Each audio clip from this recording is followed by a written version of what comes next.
अगर आज तुमने ये वीडियो देख ली तो इस बात की मैं गारंटी दे रहा हूं तुम्हारा इंग्लिश का पेपर निकल जाएगा, पासिंग लाइक मार्क्स आ जाएंगे। क्योंकि इस वीडियो पे मैंने पिछले 10 साल में जितने भी मोस्ट रिपीटेड रूल जो आए हैं वो सारे के सारे कवर किए हैं। इसलिए बहुत इंपॉर्टेंट वीडियो है, कॉपी पेन लेके जल्दी से रेडी हो जाओ। चलिए करते हैं वीडियो को स्टार्ट।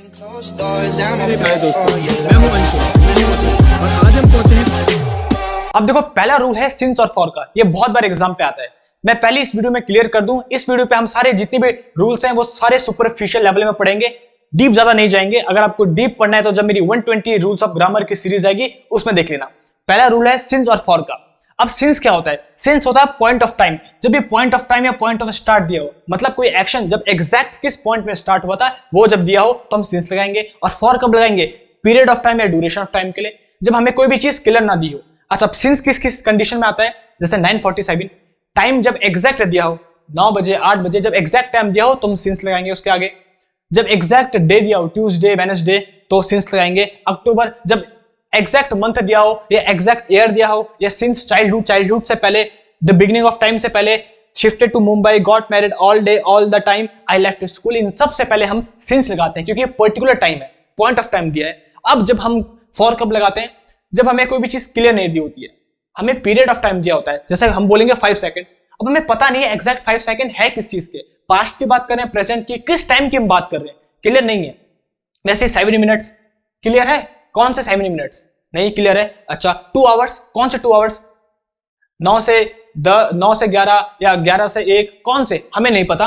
10 डेज, कौन से 10 डेज? पास्ट के, फ्यूचर के, प्रेजेंट के, कौन से 10 डेज हैं? अच्छा, 15 ईयर्स, कौन से? पास्ट के, प्रेजेंट के, किस चीज की 15 ईयर्स? तो जब हमें कंप्लीट इंफॉर्मेशन नहीं होती तो हम फॉर लगाते हैं और बाकी इन सब से पहले हम सिंस लगाते हैं। बहुत ही सिंपल है, समझ पे आ गया। अच्छा, अब इससे रिलेटेड कुछ एग्जांपल्स करते हैं, ऐसे क्वेश्चंस करते हैं जो तुम्हारे पेपर में आते हैं। Kavita is with me dash the beginning of last week. कितना इजी है, हमने पढ़ा है जब भी बिगिनिंग ऑफ टाइम आता है उससे पहले क्या लगता है? सिंस लगता है, बस सिंपल है। सेकंड एग्जांपल देखते हैं, Rahul has been playing cricket dash childhood. Childhood से पहले हमेशा क्या लगता है? सिंस लगता है, अभी तो पढ़ा। कितना सिंपल है। देखो, अगर आपको कॉन्सेप्ट पता हो तो कितने इजी हो जाते हैं questions. She has been there dash 6 months. अब जब 6 मंथ आ जाए, हमें पता नहीं एग्जैक्ट कौन से मंथ है, किसके हैं, पास्ट प्रेजेंट फ्यूचर कौन से है, जनवरी फरवरी, तो हम क्या लगाएंगे? फॉर लगाएंगे। इतना सिंपल रूल था ये। अब बताओ कोई गलती है? भाई सिंपल सा रूल है क्या, जब भी हमको सिंस दिया होगा, सिंस इन सब के आगे सिंस लगाएंगे, और जब भी इन सब के आगे फॉर लगाएंगे, जब भी पीरियड ऑफ टाइम दिया होगा। सिंपल है। अब बढ़ते हैं अपने नेक्स्ट रूल की तरफ, rule number second. Rule number जो सेकंड है वो है 2 एक्शंस ऑफ पास्ट। ये मैंने वैसे तो रूल जब सैंपल पेपर करवाया था उसमें ये रूल्स करवाए हैं, अगर आपने देखी होगी वीडियो आपको पता होगा। जब भी हम पास्ट की किसी 2 एक्शंस के बारे में बात करते हैं तो जो पहला एक्शन होता है वो हमेशा पास्ट परफेक्ट में होता है, मतलब हैड के साथ वर्ब की थर्ड फॉर्म, और जो सेकंड एक्शन होता है वो सिंपल पास्ट में होता है, मतलब वर्ब की सेकंड फॉर्म। फिर से बोल रहा हूं, जब भी हम पास्ट के किसी 2 एक्शंस के बारे में बात करें तो जो एक्शन पहले होता है वो हमेशा पास्ट परफेक्ट में होता है, और जो सेकंड एक्शन होता है वो सिंपल पास्ट में होता है। अब एग्जांपल देखते हैं, we completed the work before she went to market. मतलब हमने काम कंप्लीट कर दिया था उसके मार्केट जाने से पहले। तो पहले कौन सा एक्शन हुआ? ये दोनों एक्शन पास्ट के हैं। पहले कौन सा एक्शन हुआ? पहले हमने काम किया या पहले वो मार्केट गई? पहले हमने काम कर चुका था, तो ये है फर्स्ट एक्शन, और ये है सेकंड एक्शन। तब वो मार्केट गई तो ये सेकंड एक्शन है, सिंपल। अब फर्स्ट एक्शन हमेशा किस में होगा? पास्ट परफेक्ट पे, मतलब हैड के साथ वर्ब की थर्ड फॉर्म। यहाँ पे तो हैड है नहीं, तो यहाँ पे क्या आएगा? हैड, और तब उसके साथ आएगी वर्ब की थर्ड फॉर्म कंप्लीटेड। अब ये सही है। और ये देखते हैं ये सेकंड एक्शन किस में होगा? सिंपल पास्ट में, वर्ब की सेकंड फॉर्म। तो ये क्या है? वेंट, वर्ब की सेकंड फॉर्म ही है, तो ये बिल्कुल सही है। आपको पता है गो होती है फर्स्ट फॉर्म, वेंट होती है सेकंड फॉर्म, और गॉन होती है थर्ड फॉर्म।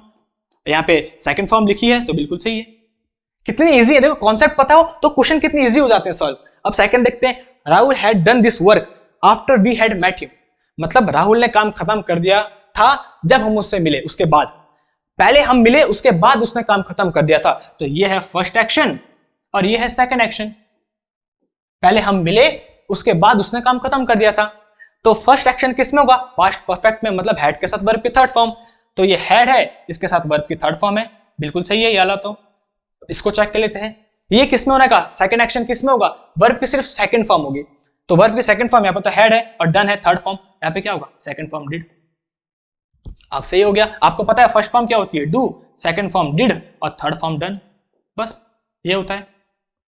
देखो कितना इजी है, कॉन्सेप्ट पता हो तो क्वेश्चन कितने इजीली सॉल्व हो जाते हैं। बढ़ते हैं अब हमारे नेक्स्ट रूल नंबर 3 की तरफ। रूल नंबर 3 है प्राइमरी और सेकेंडरी पर्पस। अब ये है क्या, बहुत सिंपल है। क्या, कोई भी चीज जिस रीजन के लिए बनी होती है वो उसकी प्राइमरी पर्पस होता है। जैसे टेंपल है, आई वेंट टू टेंपल। अब जो टेंपल है, मंदिर, वो किस चीज के लिए बना होता है? सिंपल सी बात है, पूजा करने के लिए। तो इसलिए पूजा करना उसका प्राइमरी पर्पस हो गया। और जब भी हम प्राइमरी पर्पस की बात करते हैं तो टू लगाते हैं। और बाकी सेकेंडरी पर्पस मतलब अगर हम मंदिर घूमने जा रहे हैं, पूजा करने के अलावा और कोई भी काम करने जा रहे हैं, पूजा से मिलने जा रहे हैं, तो ये क्या हो गया, सेकेंडरी पर्पस। तो इस पे हम दा लगाते हैं। सिंपल सा है। कोई भी चीज जिस काम के लिए बनी है वो उसका प्राइमरी पर्पस हो गया और उस पर हम सिर्फ टू लगाते हैं, दा नहीं। और उसके अलावा हम कोई भी काम करने जा रहे हैं तो उसमें दा लगाते हैं, बस। तो अगर मैं बोलूंगा आई वेंट टू टेंपल, इसका मतलब मैं टेंपल जा रहा हूं, किस चीज के लिए? पूजा करने के लिए। तो ये क्या हो गया, प्राइमरी पर्पस।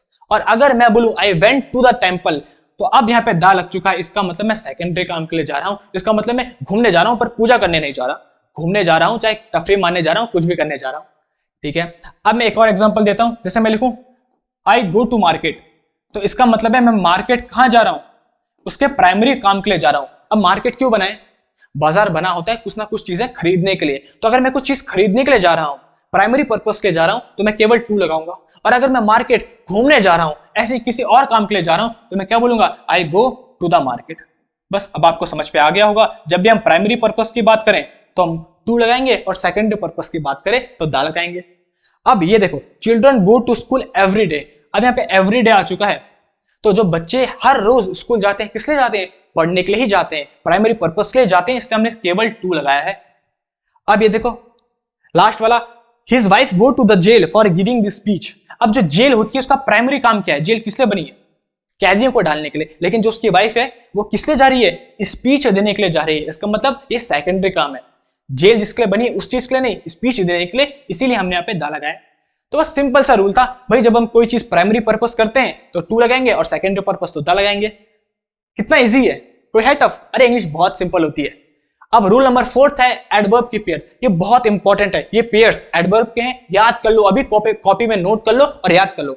जब भी नो सुनर आता है तो नो सुनर के साथ हमेशा देन आता है, और हार्डली, बेयरली, स्कार्सली, रेयरली, इन सब के साथ देन आता है। ये एडवर्ब का पेयर है, हमेशा क्वेश्चन में आता है। बस हमेशा नो सुनर के साथ देन आएगा, हार्डली, बेयरली, स्कार्सली, रेयरली, इन सब के साथ देन आएगा। अब कुछ एग्जांपल देख लेते हैं। अब देखो, hardly had I reached the door then the rain started. अभी पेपर में कैसे पूछता है? एग्जामिनेशन में बोलेगा एरर में, एरर फाइंड करो, और तुम्हें बोल देगा ये लो बताओ कौन से पार्ट में एरर है। तो सिंपल सी बात है, तुम देख रहे हो यहाँ पे हार्डली आया है, स्टार्टिंग में ही है वर्ड हार्डली। तो अगर हार्डली होगा, हार्डली के साथ हमेशा क्या आता है पेयर में? व्हेन। लेकिन यहाँ पे क्या है? देन। तो क्या आएगा? व्हेन। कौन से पार्ट में एरर है? थर्ड पार्ट में। इतना सिंपल होता है क्वेश्चन। अब सेकंड देख लेते हैं। No sooner had we arrived then they all started crying. अब नो सूनर आ चुका है पहले में ही, तो क्या सुना, क्या पढ़ा हमने? नो सूनर के साथ हमेशा क्या आता है? देन आता है। तो नो सूनर के साथ क्या आएगा? देन। बिल्कुल सही, करेक्ट है हमारा, कोई मिस्टेक नहीं है। इतने सिंपल होते हैं। देखो रूल पता होगा, अगर आपको पेयर्स पता होंगे तो कितने इजीली क्वेश्चन सॉल्व हो जाएंगे। तब आप बोलते हो सर हमको पता ही नहीं चलता एरर में फाइंड कैसे करना है एरर। कितना सिंपल है। अच्छा, अब बढ़ते हैं हम रूल नंबर 5 की तरफ। रूल नंबर 5 है कंपैरिजन ऑफ प्रोनाउंस। देखो मैंने तुम्हें बताया था, जब भी हम कंपैरिजन करते हैं किसी भी चीज का, तो हम हमेशा दो सिमिलर चीजों का कंपैरिजन करते हैं। ना सेम चीजों का कर सकते हैं, ना डिफरेंट चीजों का कर सकते हैं। जैसे मेरे पास दो पेन है, बिल्कुल सेम कलर की, सेम कंपनी की, तो क्या मैं दोनों पेन का कंपैरिजन कर सकता हूं? नहीं कर सकता, बिकॉज दोनों पेन बिल्कुल सेम है। और अगर डिफरेंट चीजें हो, एक पेन हो एक टेबल हो, तो क्या मैं पेन टेबल का कंपैरिजन कर सकता हूं? नहीं कर सकता। क्यों? क्योंकि पेन टेबल बिल्कुल डिफरेंट चीजें हैं। तो इससे हमें ये पता चलता है, जब भी हम कंपैरिजन करते हैं तो दो सिमिलर चीजों का ही करते हैं, ना सेम चीजों का, ना डिफरेंट चीजों का। वैसे अगर हम प्रोनाउन की बात करें तो प्रोनाउन में भी मैंने आपको बताया था, एक होता है सब्जेक्टिव केस और एक होता है ऑब्जेक्टिव केस। ये बताया था आपको। सब्जेक्टिव केस क्या होता है? अगर ही है तो उसका ऑब्जेक्टिव केस क्या हो जाएगा? हिम। अगर शी है तो उसका ये सब्जेक्टिव केस है, ऑब्जेक्टिव केस क्या हो जाएगा? हर। आई है सब्जेक्टिव, ऑब्जेक्टिव क्या हो जाएगा? मी। वैसे सब्जेक्टिव अगर हु है तो उसका ऑब्जेक्टिव क्या हो जाएगा? हुम। तो अगर हम प्रोनाउंस का कंपैरिजन करेंगे तो सब्जेक्टिव केस का हमेशा सब्जेक्टिव केस के साथ ही कंपैरिजन करेंगे, और ऑब्जेक्टिव केस का हमेशा ऑब्जेक्टिव केस के साथ ही कंपैरिजन करेंगे। मतलब अगर हमको कंपैरिजन करना होगा तो ही का शी के साथ करेंगे, ही का हिम के साथ नहीं कर सकते, या शी का हर के साथ नहीं कर सकते। सब्जेक्टिव का सब्जेक्टिव के साथ, ऑब्जेक्टिव का ऑब्जेक्टिव के साथ। बताओ इस रूल में कोई प्रॉब्लम है? अब देख लेते हैं क्वेश्चन में कैसे अप्लाई होगा। I am as tall as him, मतलब मैं उसी के जितना लंबा हूं। अब मैं कंपैरिजन किसका कर रहा हूं, अपना कर रहा हूं, और हिम उसका कर रहा हूं। अब देखो सिंपल सी बात है, आई क्या है, सब्जेक्टिव केस क्या ऑब्जेक्टिव केस, सब्जेक्टिव केस है आई, और हिम क्या है, ऑब्जेक्टिव केस। नहीं भाई, सब्जेक्टिव का ऑब्जेक्टिव के साथ कैसे कंपैरिजन हो गया, तो यहां पे क्या आएगा, सिंपल सी बात है, ही आएगा, सब्जेक्टिव केस। बस सिंपल है। अब सेकंड देखते हैं, my parents love me more than him, मेरे जो मम्मी पापा हैं मुझे ज्यादा प्यार करते हैं उससे, तो कंपैरिजन किसका हो रहा है, मेरा और उसका। अब मी कौन सा केस है, मी कौन सा केस है, ऑब्जेक्टिव, तो ये कौन सा केस हो गया, ऑब्जेक्टिव, ठीक है। चलो अब हिम कौन सा केस है, हिम ऑब्जेक्टिव, तो ये भी ऑब्जेक्टिव हो गया। हाँ, तो दो ऑब्जेक्टिव का तो हम कर सकते हैं कंपैरिजन, बिल्कुल सही। अब समझ पाए कितना इजी होता है अगर कॉन्सेप्ट पता हो। लास्ट देख लेते हैं, she like chocolates more than me, उसे चॉकलेट्स पसंद है मुझसे ज्यादा। ये तो कंपैरिजन किसका हो रहा है, चॉकलेट्स का और मेरा। क्या मेरा और चॉकलेट्स का कंपैरिजन हो सकता है, या किसी इंसान का हम किसी चॉकलेट से कंपैरिजन कर सकते हैं। याद रखो मैंने स्टार्टिंग में क्या कहा था, कंपैरिजन हमेशा सिमिलर चीजों का होता है, ना डिफरेंट चीजों का और ना सेम चीजों का। ये डिफरेंट चीजें हैं, चॉकलेट का किसी इंसान से कंपैरिजन हो सकता है, दोनों डिफरेंट है, तो ये बिल्कुल गलत है। बस सिंपल सा रूल है, हम कंपैरिजन दो सिमिलर चीजों का करते हैं, बस यही है। अब बढ़ते हैं रूल नंबर 6 की तरफ, हु वर्सेस हुम।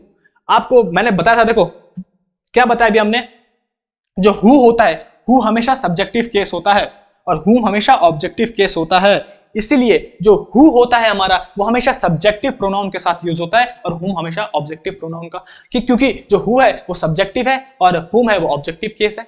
अब देखते हैं इसमें कैसे यूज होगा। Mrs Sharma is the man dash got this job.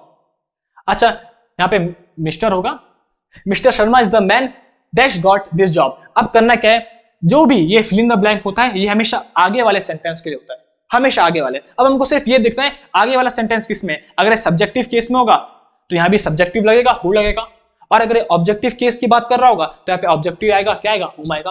अब हमको देखना है जो आगे वाला सेंटेंस है ये किस में, सब्जेक्टिव केस है कि ऑब्जेक्टिव केस है। अब कैसे क्वेश्चन करेंगे, गॉट दिस जॉब, तो ही गॉट दिस जॉब या हिम गॉट दिस जॉब, क्या आएगा, ही गॉट दिस जॉब या him got this job. Simple सा है, ही गॉट दिस जॉब, और ही क्या है, सब्जेक्टिव केस। इसका मतलब हम यहाँ पे सब्जेक्टिव केस की बात करें, किसके बारे में बात करें।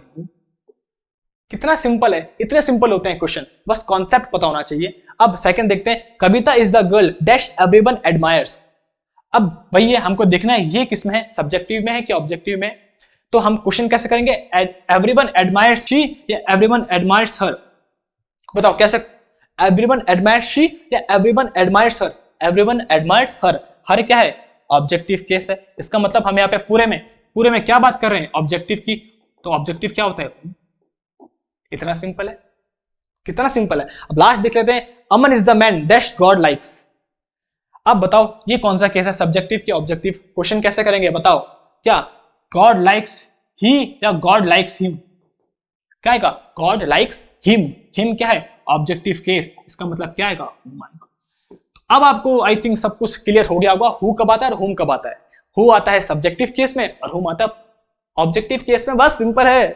बढ़ते हैं आगे, वेयर इज द एनर्जी, तुम्हारी एनर्जी कहां है भाई, एनर्जी लाओ, एनर्जी। रूल नंबर 7 है रेसिप्रोकल प्रोनाउंस। देखो प्रोनाउंस 8 टाइप के होते हैं, लास्ट जो प्रोनाउन होता है वो होता है रेसिप्रोकल प्रोनाउन, और उसमें दो आते हैं, ईच अदर और वन अनदर। अब ईच अदर हम कब लगाते हैं, जब हम दो लोगों के बारे में बात करें तो ईच अदर लगाएंगे, और जब दो से ज्यादा लोगों के बारे में बात करें तो वन अनदर लगाएंगे, जब दो से ज्यादा लोगों के बारे में बात करें, सिंपल है। बट इसमें कैच ये है कि हम ईच अदर और वन अनदर सिर्फ तभी लगा सकते हैं जब सारे के सारे लोग एक ही एक्शन कर रहे हो, सब के सब एक ही एक्शन कर रहे हो। जैसे कि अगर दो लोग हैं, दोनों के दोनों फुटबॉल ही खेल रहे हैं, तो हम लगा सकते हैं they are playing with each other. लेकिन अगर एक क्रिकेट खेल रहा है, फुटबॉल खेल रहा है, दोनों अलग अलग एक्शन कर रहे हैं, डिफरेंट, तो हम ईच अदर या वन अनदर नहीं लगा सकते। तो यही है रूल, यही है कि ईच अदर और वन अनदर तभी लगा सकते हैं जब सब के सब एक ही एक्शन कर रहे हो एक साथ। अब फर्स्ट देखते हैं, all the people should love. अब बताओ क्या आएगा, ईच अदर या वन अनदर। हम बहुत सारे लोगों के बारे में बात करें, दो से ज्यादा लोगों के बारे में बात करें, ऑल द पीपल, इसलिए क्या आएगा, लव वन अनदर, सिंपल है। क्या गलती है इसमें, सिंपल है। अब देखो, we sent dash greeting cards. अब हम किसके बारे में बात करें, दो लोगों के बारे में नहीं, सबके बारे में, इसलिए क्या आएगा, we sent one another greeting cards. अब थर्ड है, Anshul and I help. Anshul and I, दो लोगों के बारे में बात हो रही है, अंशुल और आई मेरे बारे में, तो दो लोगों के बारे में बात हो रही है, इसलिए क्या आएगा, ईच अदर। बस सिंपल सा रूल था भैया रेसिप्रोकल प्रोनाउन का, क्या एक है ईच अदर, एक है वन अनदर। जब दो लोगों के बारे में बात करें तो ईच अदर, और जब दो से ज्यादा लोगों के बारे में बात करें तो वन अनदर। बस सिर्फ रूल यह है, कंडीशन यह है कि सब के सब एक ही एक्शन कर रहे हो, तब जाके हम ये इसको रूल को अप्लाई कर सकते हैं। बस अब बढ़ते हैं रूल नंबर 8 की तरफ। चलो इसको भी देख लेते हैं। रूल नंबर 8 है कलेक्टिव नाउन्स का। अब कलेक्टिव नाउन क्या होती है? कलेक्शन ऑफ ऑब्जेक्ट्स या पर्संस, उन्हें क्या बोलते हैं? कलेक्टिव नाउन बोलते हैं। अब सिंपल सा रूल ये है, बहुत सिंपल है रूल। क्या? कलेक्टिव नाउन में जितने भी यूनिट्स हैं, जब वो सब के सब एक ही काम कर रही है मिलके, सिर्फ एक ही काम कर रही है, तो हम जो वर्ब यूज करेंगे वो सिंगुलर वर्ब यूज करेंगे। फॉर एग्जाम्पल देखते हैं, आर्मी क्या है? Collective noun. और जूरी क्या है? ये भी कलेक्टिव नाउन है। आर्मी किसको बोलते हैं? Collection of soldiers. जब बहुत सारे सोल्जर्स होते हैं उन्हें हम बोलते हैं आर्मी। वैसे जब बहुत सारे जजेस होते हैं उनके ग्रुप को क्या बोलते हैं? जूरी। तो ये दोनों कलेक्टिव नाउन है। अब क्या है? The army dash marching towards the east. सबके सब ईस्ट की तरफ जा रहे हैं, एक ही काम कर रहे हैं, सबके सब ईस्ट की तरफ जा रहे हैं। इसीलिए जब सबके सब एक ही काम करें तो जो वर्ब यूज करेंगे वो क्या करेंगे? सिंगुलर। इसलिए क्या लिखेंगे? The army is. Army are नहीं लिखा, द आर्मी इज, तब इसको एज अ सिंगुलर मान दिया। वैसे ही the jury dash taken the decision. Jury ने एक डिसीजन लिया है मिलके। भाई डिसीजन लेता तो एक ही होता है डिसीजन, तो सबने मिलके एक ही डिसीजन लिया है, एक ही काम कर रहे हैं, तो जो वर्ब यूज होंगी वो सिंगुलर होगी। इसलिए कहेगा the jury is. The jury are नहीं, द जूरी इज, क्योंकि वर्ब सिंगुलर है, सबके सब मिलके एक ही काम कर रहे हैं। बट अगर कलेक्टिव नाउन में जो जितने भी यूनिट्स है वो डिफरेंट चीजें करें, अलग अलग काम करें, तो अब जो वर्ब होगी वो प्लूरल यूज होगी। बहुत सिंपल रूल है, देख लेते हैं। द आर्मी, देखो सेम सब कुछ एग्जांपल्स हैं। अब क्या है? The army dash shouting different slogans. अब सबके सब अलग अलग नारेबाजी कर रहे हैं। मान लो मेरे पास 100 सैनिक हैं, तो 10 इधर का नारेबाजी कर रहे हैं, 10 अपोज में, 10 फेवर में, तो अलग अलग नारेबाजी कर रहे हैं। अब जितने भी काम हो रहे हैं डिफरेंट काम कर रहे हैं सबके सब, तो जो ये यहाँ पे जो वर्ब यूज होगी अब क्या होगी? प्लूरल। अब हम लगाएंगे आर्मी आर। वैसे द जूरी डैश डिवाइडेड। अब जूरी डिवाइडेड हो चुकी है, बढ़ चुकी है। अब वो एक डिसीजन नहीं ले रही है मिलके, एक काम नहीं कर रही है, अब वो बढ़ चुकी है, कोई पक्ष में है कोई विपक्ष में है। तो अब यहाँ पे जो हम यूज करेंगे वर्ब वो क्या करेंगे? आर। बस सिंपल सा रूल था। देखो भाई पहले क्या था? पहले सबके साथ एक ही काम कर रहे थे तो इज लगाया, वर्ब सिंगुलर आई, और अब सबके साथ अलग अलग काम कर रहे हैं तो आर आ गया। बस सिंपल सा रूल था ये। अब बढ़ते हैं रूल नंबर 9 की तरफ। बहुत इंपॉर्टेंट रूल है, words followed by preposition to. ये हमेशा एग्जाम पे बहुत बार क्वेश्चन पूछा गया है, पता नहीं उन्हें क्यों ये पसंद है, बट ये बहुत इंपॉर्टेंट भी और बहुत इजी भी है। क्या?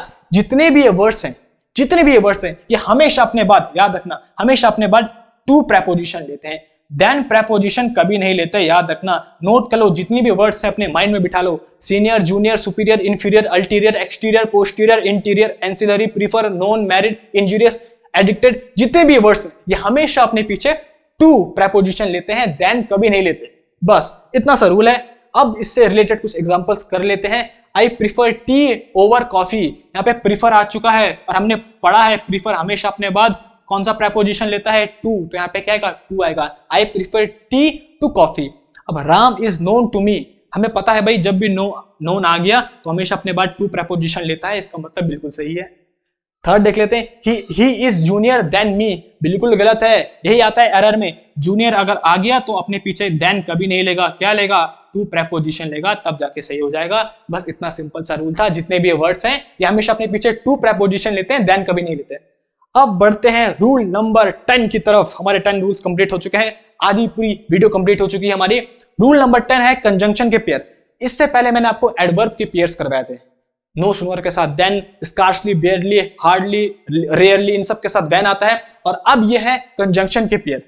आइदर के साथ हमेशा और आता है, नाइदर के साथ हमेशा नॉर आता है, नॉट ओनली के साथ हमेशा बट ऑल्सो आता है, और भी बहुत सारे होते हैं। सो के साथ दैट आता है, एज के साथ एज आता है, सो के साथ एज आता है, ये और भी बाकी हैं।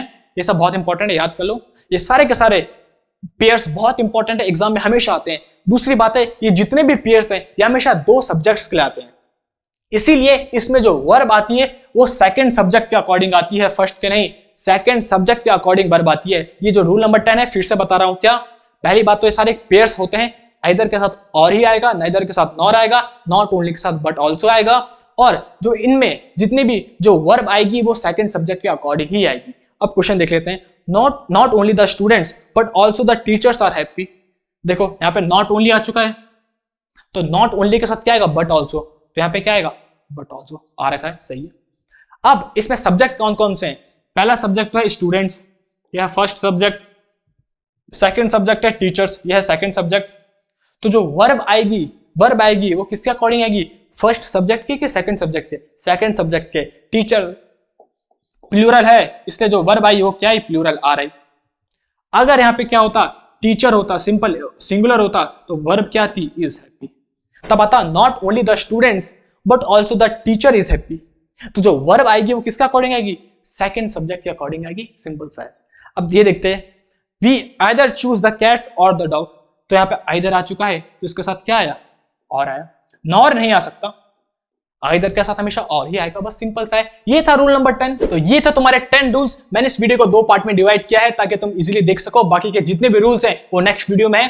बहुत इंपॉर्टेंट ये सीरीज है, इस सीरीज को एंड तक देखना, बिकॉज ये जितने भी रूल्स है तुम्हारे मील के पत्थर साबित होंगे।